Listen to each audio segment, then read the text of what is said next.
Hola, hola, buenas noches, bienvenidos al programa. Yo soy Jaime Bailey, hoy es viernes 3 de mayo, estamos saliendo en vivo y en directo. Hoy no tenemos invitado, hoy tengo un montón de información de fuentes confiables que quiero compartir con ustedes, además. Hoy tengo un montón de información de fuentes confiables que quiero compartir con ustedes, además de repasar minuciosamente la actualidad venezolana. Anoche me faltó tiempo y entonces Erwin Pérez, el productor, y yo dijimos hoy viernes, mejor sin invitados, y así podemos no solo informarlos al detalle con todos los videos que hemos preparado, pero también revelar alguna información de fuentes fidedignas que yo he recibido a lo largo del día y que ya ayer también me habían informado de por qué la Operación Libertad del pasado martes 30 de abril no había llegado a buen puerto, por qué el presidente constitucional Guaidó se había quedado esperando el apoyo de los militares. Fue Padrino, ya lo dije anoche, el hombre clave que falló en la hora undécima, se replegó, se acobardó, se achantó, o todo el tiempo que estuvo hablando con los americanos en inglés, sí, aunque ustedes no lo crean, Padrino habla inglés, y ayer conversé con su maestra de inglés, también voy a contar lo que ella me ha revelado. Todo ese tiempo aparentemente Padrino no había tomado una decisión definitiva, mantenía a los cubanos informados de sus conversaciones con Washington y en la hora undécima, la hora final, no encontró valor ni decencia ni honor en su espíritu y continuó apoyando al dictador Maduro. El programa de hoy va dedicado con mucho cariño a Fernando e Irene Alicot, que nos ven en Coral Gables, finalmente, y a María Orfelina Reyes. Les recuerdo que pasado mañana, domingo 5 de mayo, voy a estar en Bogotá. Llego el domingo muy tempranito y voy a estar en la Feria del Libro presentando mi más reciente novela, Pecho Frío. Los espero este domingo 5 de mayo en la Feria del Libro de Bogotá, en algún momento a mitad de la tarde. O sea, pasaremos el domingo en Bogotá y será, por supuesto, muy estimulante, muy reconfortante reencontrarnos con el público, no solo los lectores, pero también los espectadores, los televidentes que nos ven en Bogotá, en toda Colombia. Aunque ustedes no lo crean, este programa se ve muchísimo, ¿ah? Muchísimo. Primero por Mega TV marcamos unos ratings increíbles y luego nos ven mucho en los confines más remotos del planeta, gracias a las maravillas recientes de la tecnología. Bueno, hoy el presidente Trump y varios altos funcionarios de su gobierno hablaron sobre la crisis de Venezuela. El presidente Trump recibió a un primer ministro de un país europeo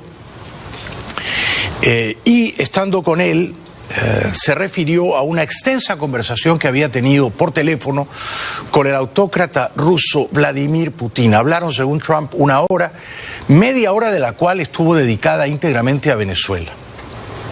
A very good talk with President Putin, probably over an hour, and we talked about many things. Venezuela was one of the topics, and he is not looking at all to get involved in Venezuela other than he'd like to see something positive happen for Venezuela. And I feel the same way. We want to get some humanitarian aid. Right now people are starving. They have no water, they have no food. Bueno, luego Trump hizo este otro añadido o agregado revelando muy superficialmente, claro, sin entrar en profundidad, su conversación telefónica con Putin sobre Venezuela. This is, Mr. Prime Minister, one of the richest countries in the world 20 years ago, and now they don't have food and they don't have water for their people. So we want to help on a humanitarian basis, and I thought it was a very positive conversation I had with President Putin on Venezuela. Bueno. Lo que me cuentan mis fuentes de Washington es que Putin estaba molesto, o se hizo el molesto, por lo que dijo Pompeo el martes. Ustedes recordarán que el martes, como Padrino no cumplió su promesa de apoyar a Guaidó, Pompeo dio un par de entrevistas a Fox y a CNN en las que no solo denunció públicamente a Padrino como el conspirador fallido que había deshonrado su promesa, pero también acusó a Rusia de haber impedido que el dictador Maduro huyera de Venezuela, partiera al exilio. Pompeo eligió decir todo eso, pudo no haberlo dicho, ¿no? Pero eligió, creo yo, chamuscar, quemar definitivamente toda posibilidad de negociación con Padrino, porque los indicó como un conspirador y a los ojos de Maduro lo destruyó por completo. y acusó a Putin de haber salvado a Maduro, ¿no? O de haberle dado a Maduro la última persuasión para que se quedara en Caracas. Entonces Putin estaba molesto por eso. Había un preacuerdo con los rusos anterior a la deserción de Padrino, en virtud del cual Estados Unidos se comprometía a darle al presidente Guaidó el dinero que los rusos están exigiendo, el dinero que le debe la Venezuela ladrona del chavismo, ¿no? Que son poco menos de 20.000 millones de dólares. Entonces, creo que la conversación de hoy, por lo que me han contado, Trump le ha reiterado a Putin que si él colabora en dejar caer a Maduro, en otras palabras, en no hacer nada para sostener a Maduro. No se le pide a Putin ninguna colaboración para la caída de Maduro. Solo se le pide que se inhiba, que se abstenga, que no mueva ficha a favor de Maduro. A cambio de eso, Guaidó, una vez ya instalado formalmente en el poder, se ocuparía, con fondos norteamericanos, préstamo blando, seguramente un préstamo del Fondo Monetario o hasta del Departamento del Tesoro, de pagarles a los rusos para que Putin se quedara tan contento. Este es un poco el acuerdo de buena voluntad. Se sabe que Trump y Putin se respetan y se ven con mínima simpatía y que hay una buena química entre ambos, porque ambos son de egos imperiales y ambos son medio pistoleros, ¿no? Entonces, básicamente lo que Trump le ha pedido hoy a Putin es: no te metas, por favor. O sea, no ayudes a Maduro, ayúdanos a que Maduro termine de caer y luego nosotros vamos a poner el dinero para que ustedes cobren la plata, ¿no? Veremos si los rusos se avienen a lo que Trump ha propuesto. Pero hoy ha ocurrido otro escándalo en Washington, ¿no? Y este es verdaderamente lamentable y atañe también a Venezuela. Seguramente ustedes están al día. La congresista del Partido Demócrata, de nombre improbable que voy a decir con cuidado, Ilhan Abdullah Omar, congresista demócrata Omar, que suele salir con un turbante cubriéndole la cabeza, se permitió la indecencia, la grosería, no digamos ya la mentira flagrante, de decir en televisión que la crisis de Venezuela es por culpa de Estados Unidos. Es decir, que Estados Unidos ha provocado la desgracia, la miseria, la violencia rampante en Venezuela, que las sanciones de Estados Unidos han destruido a Venezuela. Esto es lo que dijo la congresista del Partido Demócrata, recuérdenlo, Omar. The policies that we have put in place has kind of helped lead the devastation in Venezuela, and we've sort of set the stage for where we are arriving today. Bueno, lógicamente los principales portavoces del gobierno del señor Trump salieron a desmentir tamaña patraña, ¿no? Tamaña falacia. El secretario de Estado, señor Pompeo, acusó a la congresista demócrata Omar de supina ignorancia y dijo que esa ignorancia le resultaba repugnante. So the nicest thing I could say is it's unbelievable ignorance. It's just factually wrong. You hit it in your opening, Laura. The problems in Venezuela have been years in the making. It's been a socialist regime, first with Chavez, now with Maduro. The destruction of a net wealthy nation, the nation with more oil reserves than any other country in the world. Beautiful country, and a beautiful country with beautiful real estate, beautiful shorelines, all kinds of opportunity for a member of Congress who, frankly, one who sits on an important national security committee to make a statement blaming America First in this way. It's not only ignorant, it's disgusting. Sí, es profundamente desagradable, ¿no?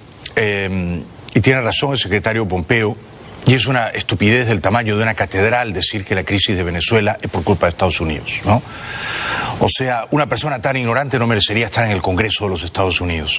Pompeo dijo también, lo noté razonablemente tranquilo y confiado en este sentido, me parece que esto es alentador, que Maduro ya no tiene poder, que Maduro en la práctica no puede gobernar, que está absolutamente aislado, escondido, metido en un búnker 4 metros bajo tierra, y que Maduro a duras penas sobrevive, pero no gobierna, no puede ya gobernar, y eso en el contexto de las próximas semanas lo hace insostenible. Esto es lo que cree Pompeo. So So the world community has certainly supported him, but the Venezuelan people chose him through their National Assembly and through their constitutional process. But the military didn't fracture in the way that we would hope, but it's just a matter of time. It's the case that Maduro may rule for a little while longer, but he's not going to govern. Structurally, there's no way he stays in power. It's time for him to leave, and we need the Cubans and the Russians to follow him out the door. Asimismo, el senador por la Florida, el republicano Marco Rubio, que en las cosas de Venezuela y de Cuba y de Nicaragua, por cierto, ha hecho un trabajo fenomenal. Rubio ha hecho un trabajo admirable en avanzar la causa de la libertad de Venezuela en la agenda del gobierno de Trump. Y Trump lo escucha y le hace caso, ¿no? Y entonces Rubio estaba escandalizado con el comentario de la congresista Omar. I think she was just recently elected. She has no idea what she's talking about. She's just making it up. She doesn't even follow this issue. Most of the people in Washington haven't followed this issue. She has no idea what she's talking about. I mean, the sanctions that are on Maduro have been in place for 2 months. Before that, all the sanctions were on individuals. She won't find a single Venezuelan other than those in the regime that would even agree with it. It's ridiculous. They've stolen the money. They've degraded the country by literally stealing. They haven't upgraded their for example, the electric grid in 25 years. Any money that was ever made from the oil was stolen and put into people's pockets. So honestly, I don't even feel like addressing the comment because it's not an informed one, it's not an intelligent one, it's silly, it's ridiculous, and it's actually embarrassing. Lo es, en efecto, ¿no? Es tonto, es ridículo, es embarazoso. Y es embarazoso principalmente para el propio Partido Demócrata, ¿no? Si el Partido Demócrata quiere tener alguna posibilidad de ganar el próximo año, más vale que tome distancia de esta lunática y de otras lunáticas de izquierda socialista extrema que glorifican a Fidel Castro y a Hugo Chávez y que encuentran coartadas morales hediondas para justificar a Maduro, para justificar la permanencia en el poder de Maduro, culpando de la desgracia venezolana a Estados Unidos.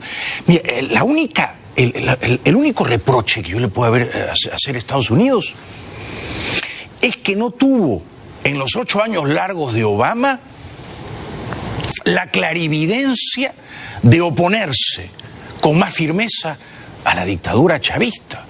O sea, lo que está pasando en Venezuela no es culpa de Estados Unidos. Ahora, quizá Estados Unidos podría haber intervenido de una manera más activa para frenar la decadencia, ¿no? Pero es increíble que lo diga la congresista Omar. Francamente es inconcebible. El vicepresidente Pence también salió en televisión, estaba indignado y recordó los hechos, ¿no? Es decir, que Chávez y Maduro y el séquito de ladrones y adulones que los han acompañado en 20 años han hundido a Venezuela. Well, because the Congresswoman doesn't know what she's talking about. Nicolas Maduro is a socialist dictator who's taken what was once one of the most prosperous nations in this hemisphere and brought it literally to a level of deprivation and oppression and poverty that we have never seen. 9 out of 10 people in Venezuela live in poverty. 3 million people have fled Venezuela. That's not a result of U.S. policies. That's a result of the dictatorship and socialism that has been imposed on the people of Venezuela by Nicolas Maduro. Aunque en rigor yo creo que no es socialismo, es comunismo, ¿no? Es comunismo. Es una forma solapada de comunismo porque los comunistas fingen ser demócratas, convocan a elecciones, las falsifican, las trampean, o sea que es una impostura, son comunistas agazapados de demócratas, ¿no? Porque el socialismo, en fin, uno puede decir que el socialismo se ha experimentado en los países escandinavos, sin prejuicio de la democracia, ¿no? La socialdemocracia europea ha funcionado más o menos bien, ¿no? Incluso se podría decir que la socialdemocracia se ha probado en Chile o en Uruguay o en Costa Rica sin dinamitar la democracia, ¿no? Yo no soy un socialista y entiendo que aquí en Estados Unidos la palabra socialista designa común coloquialmente al que es casi comunista, ¿no? Dicho lo cual, el vicepresidente Pence, que también en el tema de Venezuela está siempre bien informado, está confiado en que Maduro va a caer muy pronto. Ayer, recuerden esta frase, Trump dijo, la próxima semana van a ocurrir cosas muy importantes en Venezuela. Esperemos que cumplan. I couldn't be more proud of the way President Trump directed our administration to be the first nation on earth to recognize Juan Guaido as the legitimate president of Venezuela. Now more than 50 nations have joined us. Nations all across this hemisphere, all across the world are standing with us, and we're going to continue to stand with the legitimate president of Venezuela and with the National Assembly until freedom and democracy are restored. Más adelante les voy a contar algunas revelaciones bastante importantes de por qué el general Padrino el lunes a medianoche, cuando le dijeron el día ya no es el miércoles, es mañana martes, por qué el general Padrino no cumplió su promesa de liberar a Venezuela de Maduro, de dejar huir a Maduro a Punta Cana y de apoyar la asunción final al poder del presidente constitucional Guaidó. Les voy a contar algunos entretelones o entresijos. También les voy a contar quién es el hombre que más temor tiene probablemente en Caracas ahora mismo, que salió también el 30 de abril en avión privado.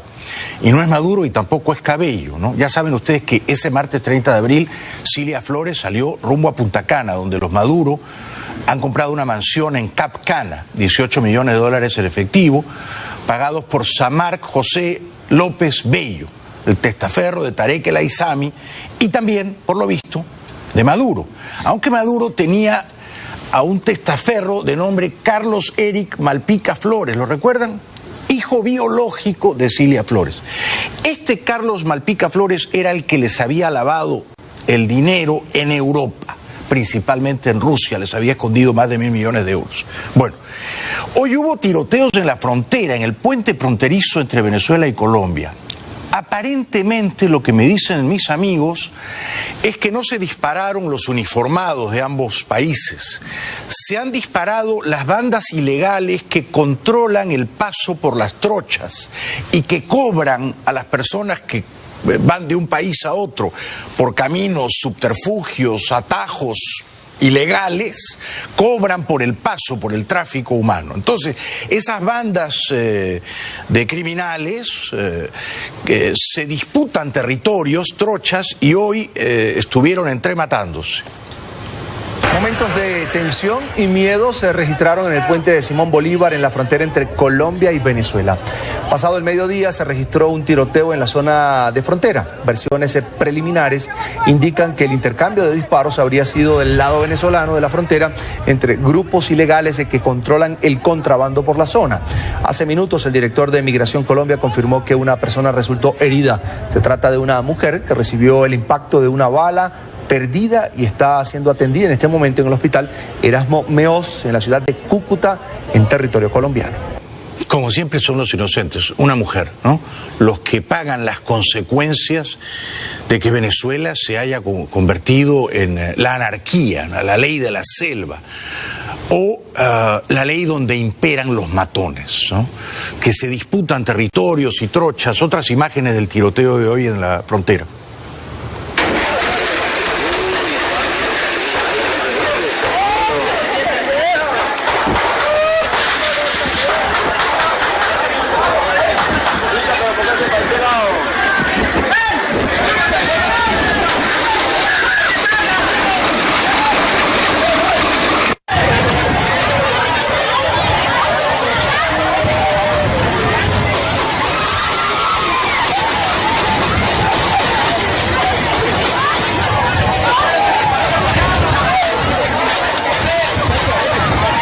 Bueno, fueron momentos de comprensible pavor, momentos terroríficos. Nadie sabía quién le disparaba a quién, si era el preludio de un enfrentamiento armado entre guardias, policías de ambos países, porque además el traqueteo, el estrépito de los disparos era sostenido. Eran muchos disparos, ¿no? La noticia incluso salió en Fox News en inglés.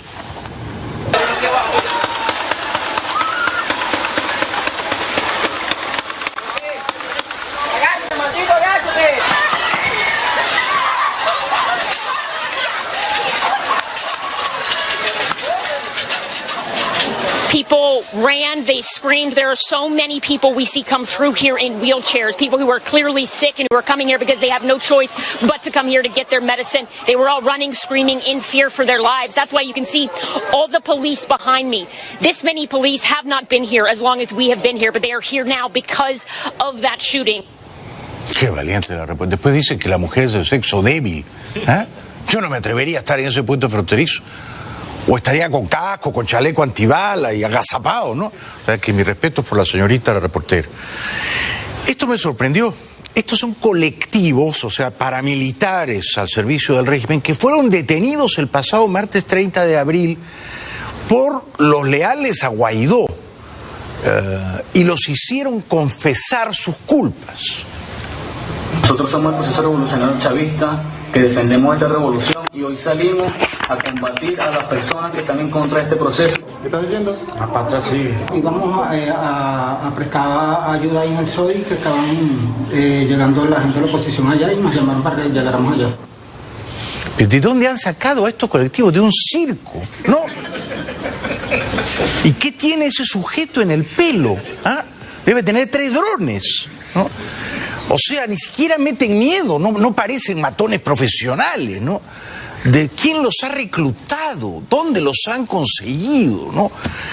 Todo en la dictadura venezolana es grotesco y chapucero, ¿no? Francamente. Y luego salen a jactarse de que han prevalecido y han ganado una contienda, un combate, una batalla feroz contra un enemigo cruel. ¿Y quién era el enemigo? No había un enemigo, no había un enemigo armado, capacidad de dar batalla. No todavía, ¿no? Pero a lo mejor se está armando y a lo mejor esto va a ocurrir más pronto de lo que Maduro se imagina. Vamos a la primera pausa publicitaria. Más adelante tenemos todo lo de Leopoldo López en la Embajada de España, que ha provocado urticaria en el gobierno socialista de Sánchez y el canciller Borrell. Yo ya les comenté ayer, no están nada contentos con que Leopoldo y su familia se hayan instalado en la residencia del embajador español Silva y no hayan pedido asilo político, o sea, no tengan ninguna intención de irse pronto, ¿no? Se van a quedar ahí. También todo lo último de por qué el general Padrino se acobardó el martes pasado y algunos detalles interesantes sobre su biografía personal. Por ejemplo, lo que me ha contado hoy su maestra de inglés, lo difícil que fue para ella que Padrino aprendiera a hablar 20 palabras en inglés. 20. Hoy hablé largamente con ella, me dijo, nunca en mi vida he tenido un alumno más bruto que Padrino, nunca. Le enseñaba inglés 8 horas al día, llevábamos 3 meses y no entendía nada. No hablaba 3 palabras. Bueno. Vamos a regresar con todo eso. Antes les recuerdo que el domingo voy a estar en Bogotá. El presidente Guaidó no ha tenido una semana fácil. Yo creo que el martes, cuando él salió muy temprano y liberó a Leopoldo López, lo indultó, gracias a la participación de 2 comandantes que ahora están prófugos ambos, ¿no? No sé si han conseguido salir ya de Venezuela a Colombia. Pero esos 2 militares se jugaron todo, ¿no? Por la causa de la libertad. Facilitaron la salida de Leopoldo de su casa, ¿no? En ese momento había la gran esperanza de que el martes caía por fin el dictador Maduro y sin necesidad de que los americanos tuvieran que entrar, ¿no? Y dejando escapar convenientemente a Maduro a Punta Cana. Esto no ocurrió. Padrino López tiene la culpa ante la historia de esa ignominia, de esa cobardía. Luego les voy a contar por qué creemos que se replegó, se echó para atrás Padrino y cómo la inteligencia cubana del G2, que es maléficamente eficaz para estas cosas de espiar y neutralizar cualquier conspiración enemiga, atajarla a tiempo, cómo sospecharon de Padrino. El problema con Padrino, entre sus muchos problemas, la mayor parte de ellos derivados de su estulticia, es que como está gravemente enfermo, su horizonte de vida es muy limitado. Él sabe que difícilmente va a vivir 1 año o año y medio más, tiene cáncer de páncreas. Y debido a eso, pero esta ya es una teoría mía, se permite tener no una, no 2, sino 3 amantes. Y entonces raramente duerme en su búnker, que él se hizo a construir un búnker, la casa del ministro de la Defensa, sino que duerme en las casas de sus amiguitas, de sus novias, ¿no? Esto es lo que aparentemente me cuentan las fuentes,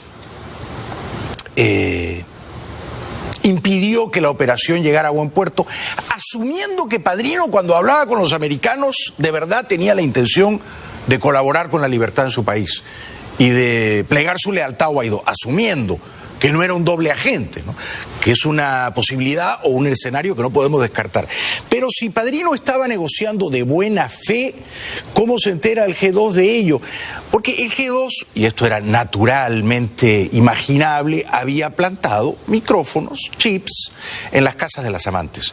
Y en algún momento en la casa de alguna de esas 3 amantes, Padrino cometió el error de hablar desde allí con los americanos, con lo cual los cubanos escucharon que algo estaba en marcha en ciernes y de inmediato confrontaron a Padrino y Padrino dijo, no, acá no pasa nada, yo estoy hablando solo para informarles a ustedes y para abortar el golpe, para sabotearlo, esto no, bueno, en fin. Yo no creo que tenga mucha vida ni biológica, ni política, ni militar, Padrino López, dicho esto. O sea, creo que Maduro y los suyos de momento todavía lo usan, pero muy pronto lo van a desechar. Bueno, Padrino, por otra parte, ha tenido una vida extraña, ¿no? Se llama Vladimir porque su papá fue un guerrillero del MIR. No sé si ustedes sabían esto. Pero su papá fue un hombre de armas, comunista, que le puso Vladimir por Vladimir Ilich Lenin, ¿no? O sea, ya genéticamente Padrino estaba lastrado, digamos, condenado. Ya si es hijo de un comunista, es difícil que pueda pensar con una mínima lucidez, ¿no es cierto? Nunca se distinguió por ser mínimamente avispado, inteligente, ocurrente, ¿no? Todos quienes lo han tratado íntimamente, incluyendo su maestra de inglés, que le enseñó inglés 3 meses, 8 horas diarias y no entendió nada, dicen que Padrino la verdad que es bobo, es sonso, es tontito, es tontorrón, ¿no? Lo interesante es que Padrino en los 90s, primero, esto yo no lo sabía y me lo han contado hoy,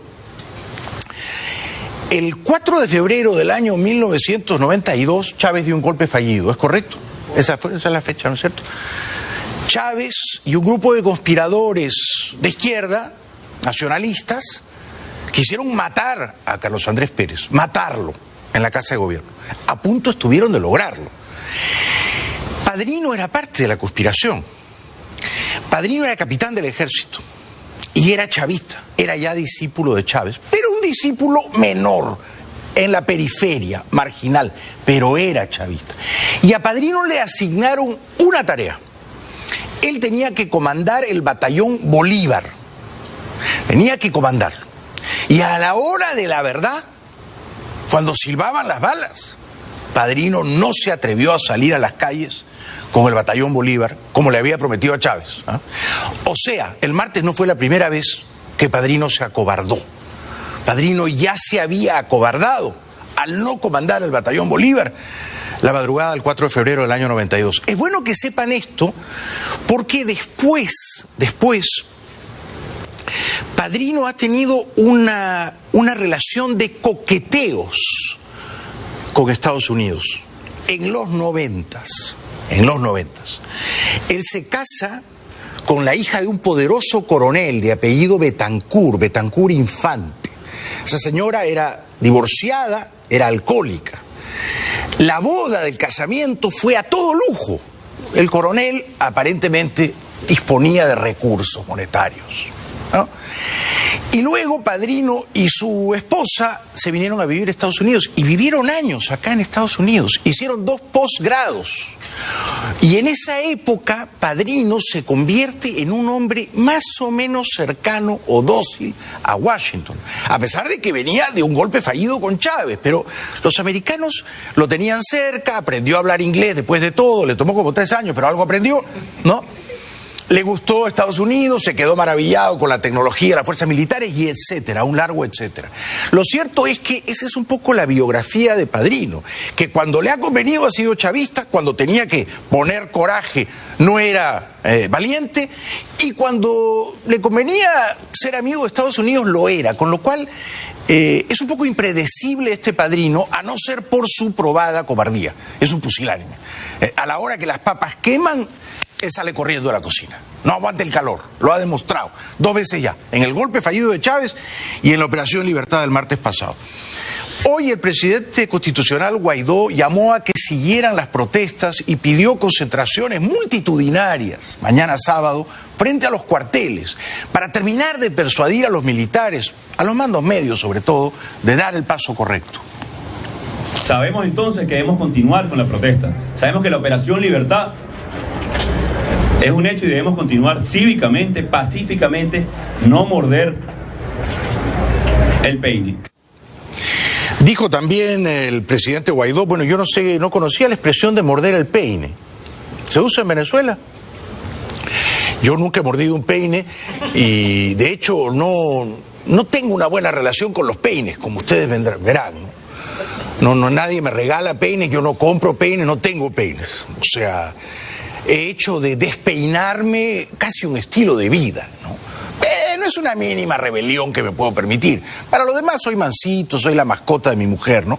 Pero me despeino un poco.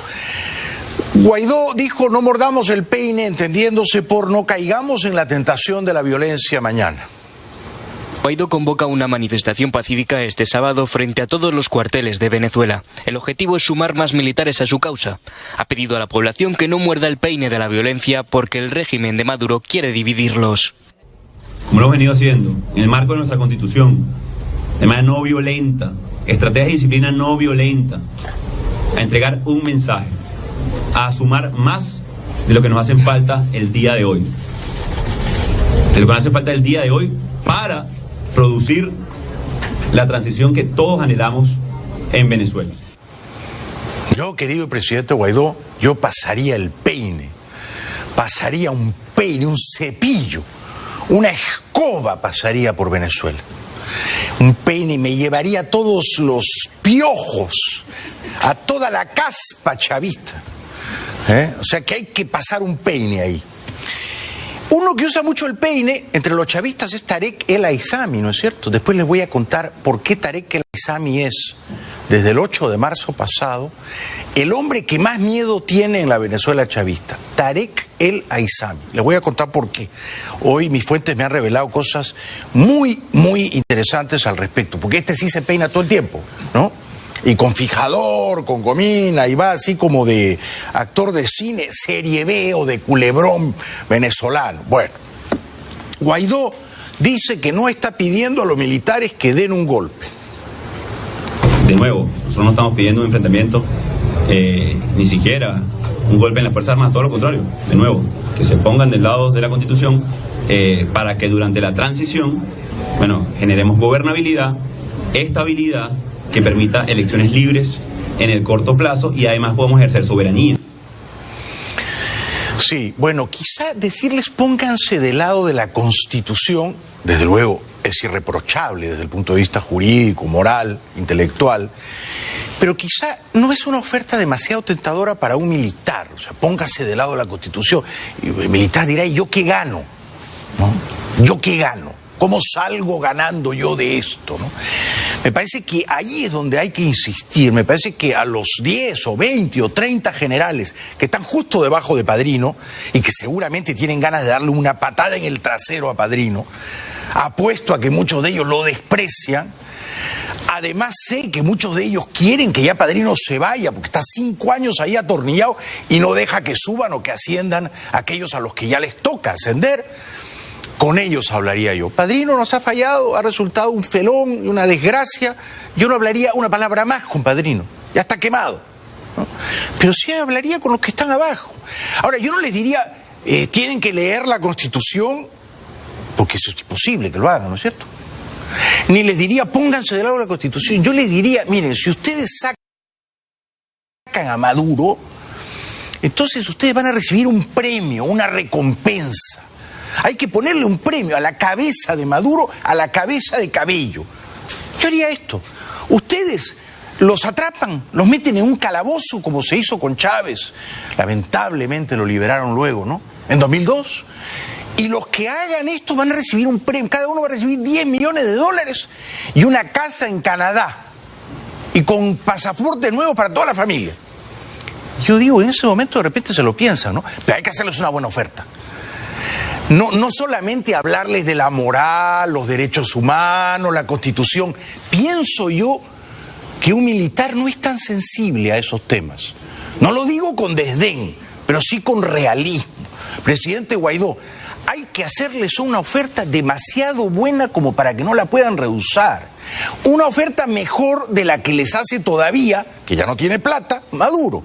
Es decir, una oferta que les diga, bueno, muchachos, entre nosotros 10... sacamos a Maduro Cabello, pasamos a la historia y luego nos van a recompensar generosamente. El presidente Guaidó. Entonces, de nuevo, si quieren cometer ese severo error de intentar un Fujimorazo, de intentar violar territorio español y la Convención de Viena y secuestrar a un huésped, bueno, adelante con la locura. Pero aquí lo que estamos hablando, lo que estamos aquí, es de el encuentro de los venezolanos, la Constitución, elecciones libres, transición democrática, solución de los problemas, atención a la emergencia humanitaria. Eso es lo que estamos hablando aquí. Y tiene razón, pero yo insisto en este punto. El Estado venezolano, la dictadura, es una banda de criminales, ¿verdad? Y yo he visto en 2 ocasiones, Sendero Luminoso, una banda de criminales maoístas en el Perú, las FARC, una banda de criminales neocomunistas, castristas en Colombia.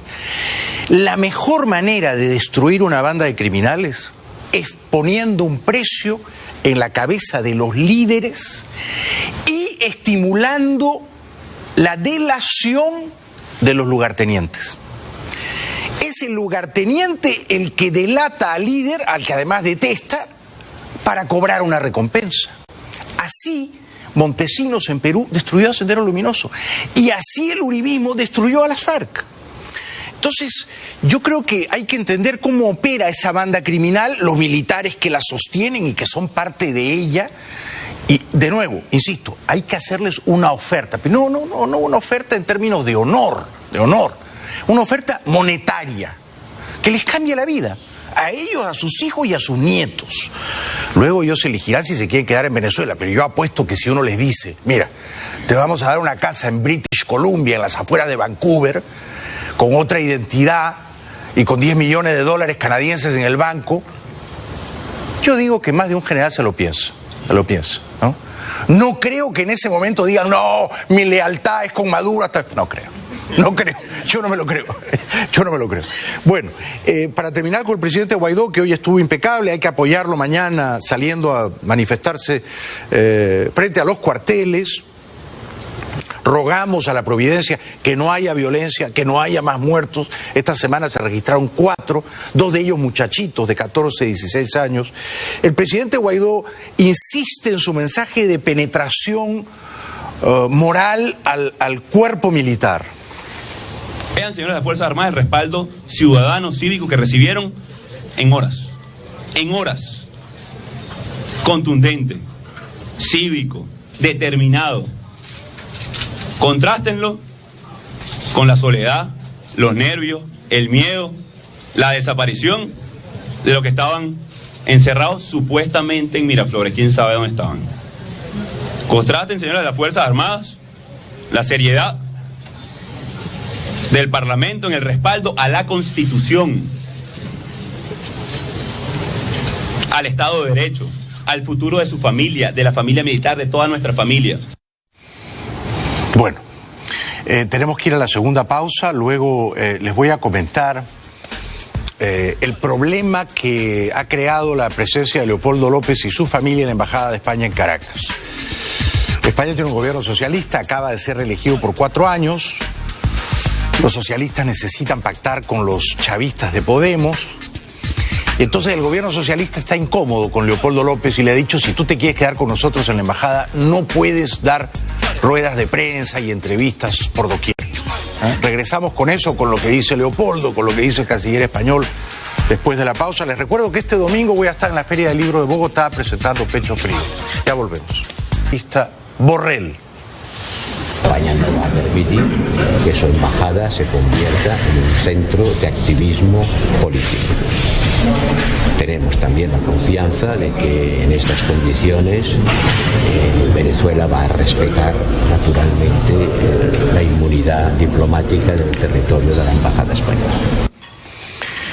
Es decir, que el canciller español dice: España no va a permitir que la embajada en Caracas se convierta en un centro de activismo político, ¿no? A mí me parece una frase desafortunada, ¿ah? Porque me parece que la embajada española en Caracas y que la embajada española en cualquier lugar del mundo debería ser un centro de activismo político a favor de la libertad, de la democracia y de los derechos humanos. O sea, para eso está el embajador de España, donde quiera que se halle, ¿no es cierto? Y entonces las circunstancias han traído a Leopoldo López a la embajada y no me parece bien que el canciller español pretenda ahora hacerle un favor a Maduro amordazando a Leopoldo López, o sea, diciéndole: te puedes quedar con nosotros todo el tiempo que quieras, muy bien, no pides el asilo, no te vas a España, pero no eres un hombre completamente libre aquí en nuestra embajada, no nos gusta que hables de política. Esto me parece a mí que reniega de la tradición republicana de España y de los socialistas que se dicen ser tan demócratas, ¿no? ¿Por qué tienen miedo de que Leopoldo López hable libremente en la embajada española en Caracas? ¿Por qué? Leopoldo está haciendo una batalla desigual a favor de la libertad y la democracia. Ustedes deberían apoyarlo y no mandarlo a callar, señor canciller. Existe la figura del asilo político. El señor Leopoldo López no lo ha pedido, pero hay que dejar claro que no lo ha pedido porque no lo puede pedir.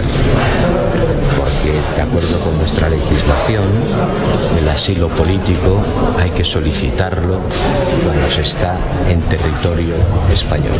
Sobre eso ya hemos dicho lo que teníamos que decir. No se va a entregar a Leopoldo López. Bueno, esto último, menos mal, no se va a entregar a Leopoldo López, pero ya lo mandó a callar. Esto va a provocar unas escaramuzas y unas tensiones. ¿No sería improbable que si a Leopoldo López le dicen: tú te quedas con nosotros pero no puedes dar entrevistas, no sería improbable que Leopoldo se vaya a otra embajada? Tampoco entiendo por qué el canciller dice que no puede pedir asilo político. Ya está en territorio español.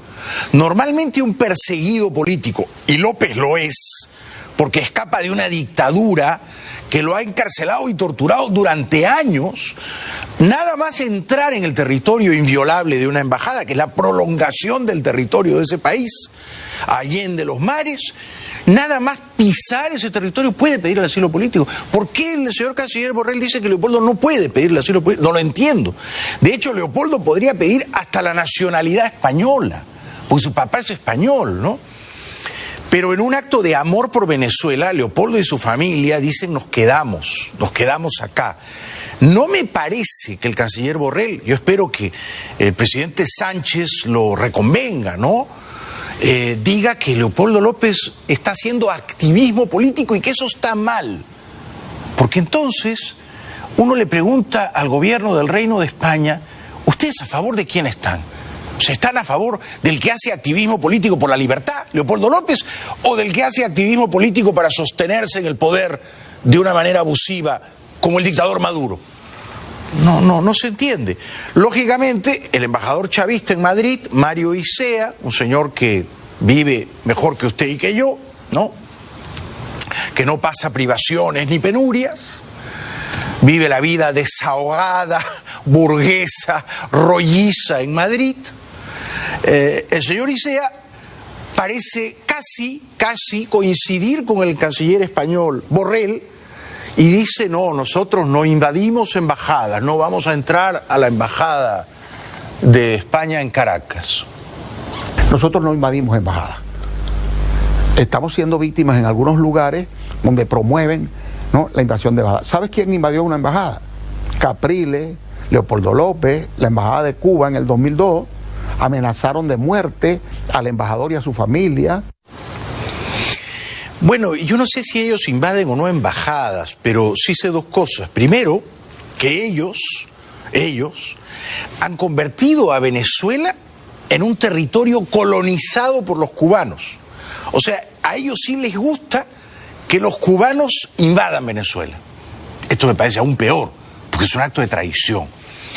Y luego hemos visto a la FAES, a la Guardia Bolivariana, a los colectivos, a toda esa tropa acanallada invadir residencias, edificios de clase media venida a menos, clínicas, universidades, a disparar a todo lo que se moviera y fuera opositor o sospechoso de serlo. Entonces, que no se presente el embajador y sea como si ellos fueran muy respetuosos de las formas de la cohabitación, de la convivencia democrática. Ellos invaden, arrasan y atropellan todo lo que fuera necesario. El otro día nada más han invadido la casa de Leopoldo López y la han saqueado. Así que, ¿será que ellos no invaden embajadas solamente porque tienen miedo de la represalia que sobrevendría? Pero todo aquello que puedan invadir y hacer tierra arrasada, embajador Isea, ustedes lo hacen. El gobierno venezolano está haciendo un reclamo en base al derecho internacional, en base a la Convención de Viena, y está llamando la atención sobre el precedente que significa tener como huésped a un evadido de la justicia que está cumpliendo una sentencia firme, que además se agrega a su prontuario un nuevo grupo de delitos. El hecho de fugarse para ir además a llamar a una rebelión militar, anunciar que la está trabajando, que sigue activo y comienza a hacerlo desde el territorio español, que es la sede del embajador, la residencia del embajador. O sea, es un evadido de la justicia, tiene sentencia firme, virtualmente es un terrorista. Están montando un caso, de nuevo, contra Leopoldo López. Yo me permito darle un consejo a mi amigo Leopoldo. Discretamente, de madrugada, como saliste a la 1 de la mañana de la Embajada de Chile en vehículo oficial chileno para evitar que lo detuvieran, yo le aconsejo que salga a la Embajada Española y que vaya a la Embajada de Colombia. Colombia sí es un país amigo, leal, confiable. Ahí está Iván Duque. Duque no nos va a fallar. Pero además me permito aconsejarle, él sabrá mejor que yo, a Leopoldo López, esto otro. No se quede en la embajada colombiana. Es decir, pida asilo y vaya con su familia a Bogotá, instálese en Bogotá. Y desde Bogotá, Leopoldo, con su gran habilidad política, con sus enormes contactos globales, póngase a la tarea de formar una fuerza, integrar una fuerza libertadora de Venezuela. Esto es posible, esto es viable. Hay mucha gente dispuesta a combatir, venezolanos y de otras nacionalidades, sin excluir, por supuesto, a los profesionales de la guerra, a los que hay que contratar, ¿no?, para que arriesguen sus vidas y formen parte de un ejército irregular. Yo creo que Leopoldo López podría considerar ese escenario, no quedarse en la embajada española o colombiana, instalarse en Bogotá y desde allí dirigir la operación libertadora. Recuerden la historia, Fidel Castro desde México, habiendo sido antes apresado y casi fusilado por Batista, Fidel Castro desde México malició la operación para tumbar a Batista. Y no le hicieron falta que 120 hombres y un yate y las armas poderosas de entonces para echarse al mar y proponerse la tarea increíble de derrocar a Batista, cosa que logró. Lo hizo desde el exilio, comandó una fuerza libertadora, lamentablemente defendía todas las ideas del mal equivocadas, pero lo hizo. O sea, dijo, yo voy a recuperar el país del que me han echado y voy a capturar el poder. No era un demócrata, no quería restaurar las libertades, como el caso de Leopoldo, ¿no? Pero quizá la contribución de Leopoldo sería más eficaz o más útil desde el exilio, comandando una fuerza libertadora. Ustedes dirán, esto no es posible. Es posible. El otro día el dueño de Blackwater ha dicho, yo tengo 5.000 hombres que están dispuestos a ir a combatir con las armas, la tecnología más sofisticada, que no la tiene el ejército venezolano. ¿Ah?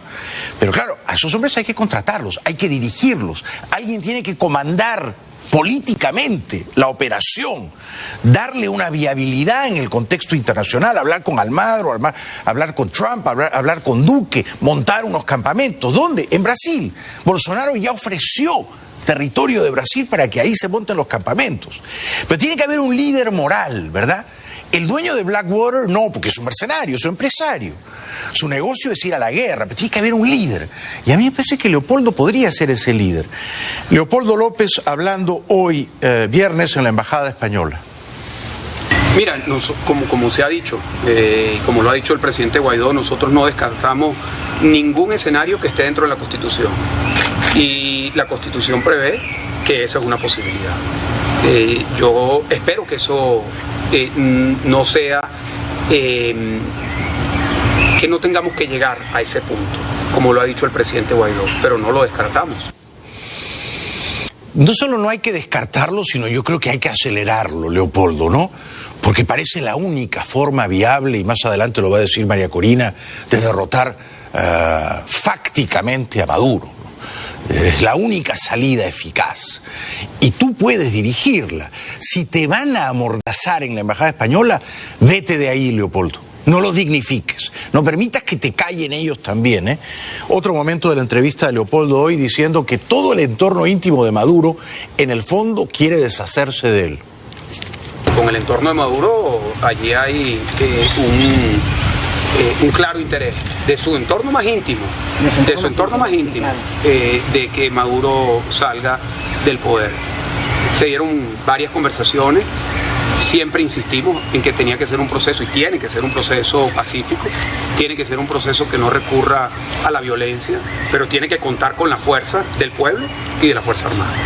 Y tiene que ser un proceso que garantice la integridad de quienes hoy están usurpando el poder, porque nosotros, y eso lo hemos hablado, y yo en todas las conversaciones que tengo reitero esto, nosotros no queremos hacerle a nuestros adversarios lo que nos hicieron a nosotros. Yo no quiero más nunca que en Venezuela hayan presos políticos. Claro, pero los criminales de la dictadura no serían presos políticos si son juzgados por unos tribunales independientes, Leopoldo, ¿no? O sea, tampoco hay que exagerar con la amnistía. Aquellos que hayan cometido delitos de lesa humanidad que no prescriben van a tener que responder por sus tropelías, por sus crímenes, ¿no?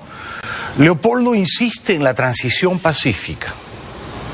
Ya para nadie es un secreto que la idea que Maduro controla monolíticamente la Fuerza Armada es una realidad. Eso es falso. No puedo decir que la totalidad de la Fuerza Armada hoy está abiertamente apoyando la ruta constitucional y democrática, pero sí puedo decir que somos muchos más.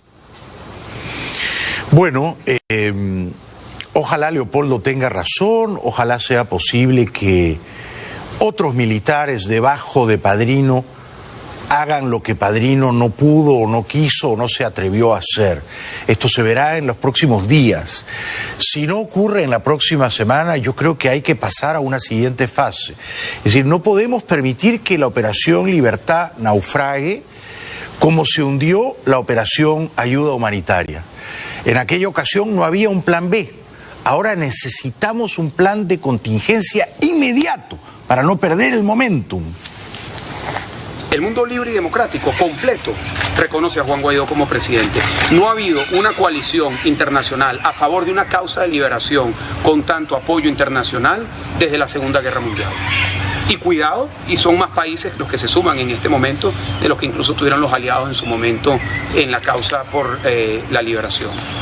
Leopoldo dice, por último, que no se va a ir de Venezuela. El gran problema es que el embajador Silva de España que el canciller Borrell, socialista de España, le digan: más entrevistas no te vamos a permitir. Me parece que Leopoldo no debe quedarse en la embajada española si no va a ser un hombre libre. En el sentido de irme de Venezuela. No me voy de Venezuela. Ellos han intentado por todas las vías desde el 2014 convencerme de que me vaya a Venezuela. Le dijeron a mi esposa en la madrugada del día 18 de febrero que me iban a matar, que había un plan para matarme. Y claro, yo estaba escondido, yo estaba en un sitio a resguardo. Y Lilian me llamaba muy angustiada, como es lógico: Leo, me acaba de llamar Diosdado Cabello que te van a matar. Y le decía: bueno, si me van a matar son ellos mismos. Regresamos después de la pausa con las razones por las cuales Tarek El Aissami está lleno de pavor, muerto de miedo, y una memorable entrevista que María Corina Machado le da en un tono un poco crispado a un periodista español claramente simpatizante de la dictadura venezolana. Regresamos con eso después de la pausa. Quiero compartir con ustedes esta entrevista de María Corina Machado. Es notable por la lucidez diáfana de María Corina, que me parece que siempre está un paso adelante de toda la clase política venezolana. Juzguen ustedes. Régimen criminal solo saldrá del poder, y aquí quiero ser muy precisa, solo saldrá del poder ante la amenaza creíble, inminente y severa del uso de la fuerza. Perfecto, ¿no? Ante la amenaza creíble e inminente del uso de la fuerza. Ella no dice ante el uso de la fuerza, no, dice algo que es más inteligente: ante la amenaza del uso de la fuerza. Es decir, hay que darles un ultimátum. Es decir, hay que hacerles creer que el ultimátum es real. O sea, cuando se dice sí o sí vamos a entrar, tiene que ser sí o sí. No puede ser sí o mejor ya no, ¿verdad? Como ocurrió con la ayuda humanitaria. Para que esa amenaza creíble y real sea inminente, meta miedo y produzca unas deserciones en el mando militar venezolano, las tiene que hacer Trump o Pompeo o el Pentágono, pero tienen que mover unas tropas, mover unos portaaviones, surcar los aires con aviones, crear un clima de hostilidad, un preludio a la guerra, que a lo mejor no va a ocurrir, que a lo mejor no ocurre, pero hacer creer al enemigo que lo vas a aplastar, que lo vas a machacar. Y entonces el enemigo ve tu resolución y da un paso atrás. Es una cuestión de sentido común. El periodista provoca a María Corina, ella no cae en la trampa. ¿Por qué les ofrecen una amnistía a los militares venezolanos? ¿Es que los militares venezolanos son unos criminales? Matan gente, ¿cómo los llamas tú? Al fin y al cabo son venezolanos, algunos han sido engañados, otros han sido desilusionados, pero son venezolanos. Bueno, muy bien, claro, por supuesto, matar gente inocente es un crimen y eso se tiene que pagar, ¿no? El periodista luego critica a Leopoldo López y sugiere que Leopoldo se acobardó el martes y por eso fue corriendo a refugiarse a la embajada de Chile primero y a la de España. Muy fácil criticar, ¿no? ¿Cómo explica la contradicción de que hay manifestantes muriendo junto a la base aérea de La Carlota y Leopoldo López, que fue quien los llamó allí, está en la embajada de España, refugiado? Muertos están ocurriendo todos los días y lo está provocando Maduro. El error es caer en el chantaje del régimen, que el apoyo internacional necesitado por el país en el plano humanitario generaría muertos. Bueno, María Corina es realmente un orgullo de los venezolanos y vemos su liderazgo con un profundo respeto. ¿Recuerdan la tanqueta que el martes pasado arrolló a varios manifestantes? Bueno, uno de ellos, de nombre Luis Alejandro, se ha recuperado, ha salvado la vida y dio una entrevista a la cadena periodística colombiana NTN. Esta imagen le dio la vuelta al mundo. Eran cientos los jóvenes que se agrupaban en la autopista Francisco Fajardo en apoyo a la Operación Libertad y al presidente interino Juan Guaidó. Aunque son al menos 239 los heridos que deja el exceso de la fuerza de la Guardia Bolivariana, Luis Alejandro se convirtió en el símbolo de la represión contra el pueblo venezolano. Vemos a las tanquetas que vienen a toda velocidad. Empezamos a correr porque la autopista estaba libre Y en ese momento yo volteo un momento para ver hacia dónde van las tanquetas y me doy cuenta que una de ellas venía directamente hacia mí. La escena de la tanqueta de la Guardia arrollando a los manifestantes se replicó en redes sociales. Y para muchos resultó sorprendente que Luis Alejandro logró ponerse en pie casi de inmediato.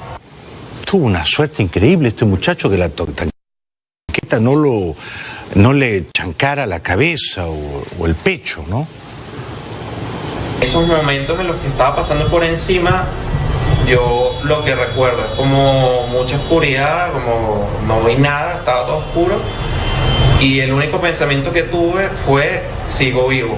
Eso fue lo que pensé, porque como me mantuve consciente, el golpe no me noqueó, no me aturdió, y eso fue lo que pensé, únicamente. Después me levanté y vino de inmediato la gente a auxiliarme. Sufrió raspones, quemaduras de primer grado, una herida en la cabeza y una fisura en el tobillo derecho. Golpes que dice valen la pena si de conseguir la libertad en Venezuela se trata. Un guerrero, un libertario, ¿no? Impresionante. Algún día habrá que rendir un homenaje a todos estos muchachos venezolanos, muchos de ellos caídos, ¿no? Que dieron su vida, entregaron su libertad para salvar a Venezuela del oprobio chavista, de esta larga noche chavista que lleva ya 20 años, ¿no? Hoy en Washington el senador Marco Rubio dijo: si no fuera por los espías cubanos del G2, Maduro habría caído ya. No hay ninguna duda del papel que está jugando Cuba en el tema de Venezuela. Incluso le diré que sin la participación de los servicios de inteligencia cubanos sería imposible que Maduro durara una semana en el poder. Ellos son la red de espionaje, sobre todo los oficiales militares saben que son monitoreados por los cubanos, y Cuba, el régimen va a pagar un precio por eso. Le diré también que todo esto está relacionado, es decir, si veremos el tema de Nicaragua, si veremos el tema de Cuba, el tema de Venezuela, son las mismas actividades, la misma estrategia, la estrategia que está utilizando los Ortega ahora en Nicaragua es el mismo, igual, vamos a negociar, negociaciones mentirosas, nunca va a llegar a nada, buscando de comprar tiempo y adelantar la cosa y que la gente se olvide. Rubio aclaró también que no es que Guaidó apoye la agenda de Estados Unidos, es que Estados Unidos apoya la agenda de Guaidó. Aquí hay una gran equivocación, el narrativo que se está hablando sobre este tema. Primero, esto no es una iniciativa norteamericana, esto no es una política norteamericana, esto es una política venezolana del gobierno legítimo constitucional de Venezuela, a la cual los Estados Unidos, igual que a 52 otros países y la comunidad internacional, se ha unido a apoyar. Y seguiremos apoyando, 100%. Esto es una iniciativa del pueblo de Venezuela, que son los que cada día salen a la calle y se están arriesgando. Y nosotros lo vamos a seguir apoyando.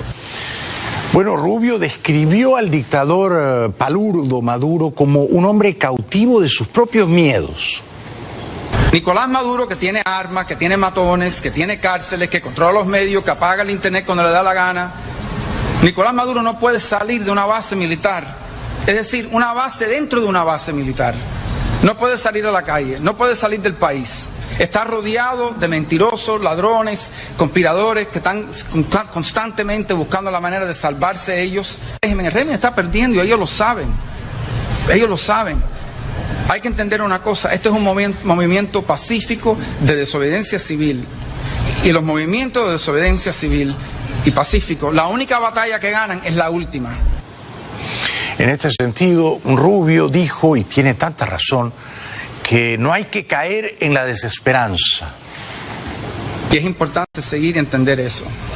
Aquí el enemigo más poderoso ni es Cuba, ni es Rusia, ni es Maduro, es que se desesperen y pierdan el ánimo, que es lo que está, esa es la estrategia de ellos, de que nosotros nos desesperemos, vamos a perder el entusiasmo, vamos a perder la esperanza. No lo hagan, no hay manera en que este régimen sobreviva. Y cada día la presión se incrementa. Estas sanciones, algunas de estas sanciones tenían 90 días de periodo antes que empezaran a tomar vigor. Por eso les digo que por favor sigan, esta estrategia está funcionando y si al final del día hace falta algo más, eso va a pasar. Bueno, publicidad y luego les voy a contar por qué Tarek El Aissami es el hombre que más miedo tiene hoy, 3 de mayo, en la Venezuela chavista. Ya volvemos.